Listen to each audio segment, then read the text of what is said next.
بسم الله الرحمن الرحيم وأنت بيش تهيل لحيتهم بيش لبض كونية تطبيق طبعا waxaan soo booqanay cusbitaalka Salaxley oo hore u aragnay inuu deecan yahay oo haysanin qalabka caafimaadka qalabka wax lagu nadiifiyo kaasoo golaha guushu soo iibiyay qalabkii nadaafada oo in muddo ku filan doona qalabkan waxa inoo sharxi doona oo guddoonsiin doona dhakhtarka Fadhiye Mahdi Buubi qalabkan aad arkaysaan waxa keenay golaha guusha waana qalab u baahnaa cusbitaalku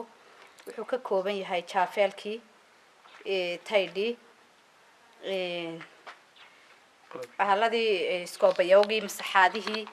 adigu qalabka aad arkaysaan oo dhan saabuuntii dharka beef bafta air fresh waxa soo dhan adigu qalabyada halka aynu ku arkayno waxa golaha guusha ayay nooga timid marka anaguna saasaan ku soo gaarsiinay Bismillahir Rahmanir Rahim golaha guusha aad ayaan ugu mahadnaqaynaa waa golaha guusha waa urur waa markii saddexaad ama markii afraad ee ay noo yimaadaan waxay maanta loo keeneen alaabta qalabka nadaafada ee lagu nadaafinayo meesha kaasoo aad aan ugu baahnayn runtii waxaan leenahay golaha guushu waxaan ku arkaynaa inuu isbitaalka iyo degmada Salaxley aad u daraynayo waayo intii imika laga bilaabo intii uu dhacay shubanku waa markii saddexaad afraad shanaad ee ay noo yimaadaan iyagoo aan ururkaasi urur yaro cusub yahay oo wax badan haynin haddana waa markaas ay noo yimaadaan wax aad uga farxiya shaqaalaha meesha jooga iyo isbitaalka iyo anigoo agaasima aba wad arkaysan qalabka ballaaran ee noo keenan imika ilaa beef bafti kaneecada laga buufinayay ilaa air freshti dhammaantood ay noo keeneen waxaanu leenahay halkii ay ka soo saarteen ilaahay xasanaad iyo khayr iyo ajir ha idinku bedelo alxamdulillah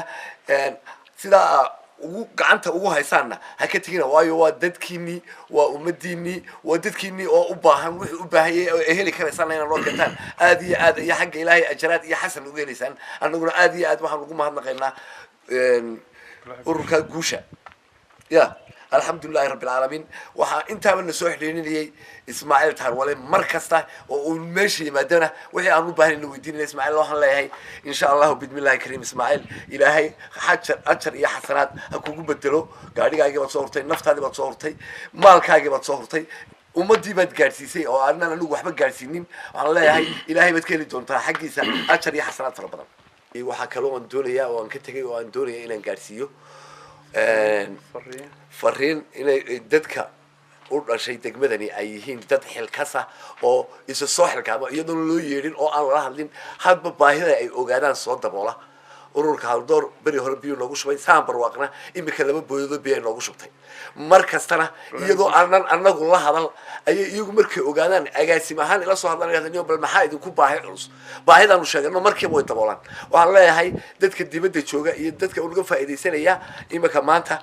isbitaalada ku yaala caasimadaha ayaan baahidoodu dhamaan hospital ba hadii la yiraahdo isbitaalku waa kii mar walba baahan waayo dad baahan oo xanuunsanaya mar walba jooga waxaan leeyahay isbitaalkiina hadii aan maqashaan idin leeyahay uu baahan yahay ma aha macnaheedu wuu xirmay waxa weeyaan baahida isbitaal Hargeysa imika Hargeysa marka la yiraahdo mar walba way taagantahay cid baa daboolaysa oo intaas oo NGO u taagan oo daboolaya halkan wali cid daboosho baahidiisa ma jirto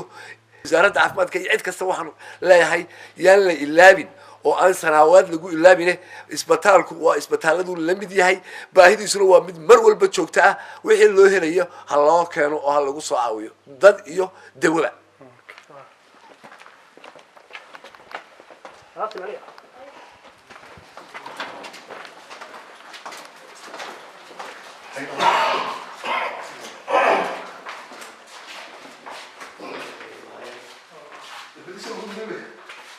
bismillah halkan aan joognaa waxa weeyaan dhakhtarkii Salaxley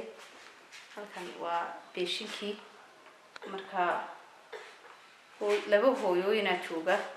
laba carruur oo xanuunsanaya ilaahay ha u caafiyo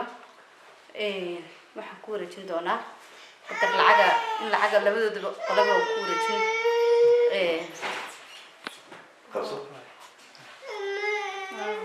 lacagtaas oo nugu wareejinay kulli baahida taala hooyade dhakhtar cidla joogta reerkii ka fogiyo dee si wax loogu soo qaadaya aanay jirin marka dee kulley baahiyaha qof dhakhtar yaalla waa la garanayaa ilaahay waxaan baranay inuu ilaahay caafiyo waxaan leeyahay golihii aan ka socdayna waxaan leeyahay insha allah soo dadaala haddii ilaahay idhaahdo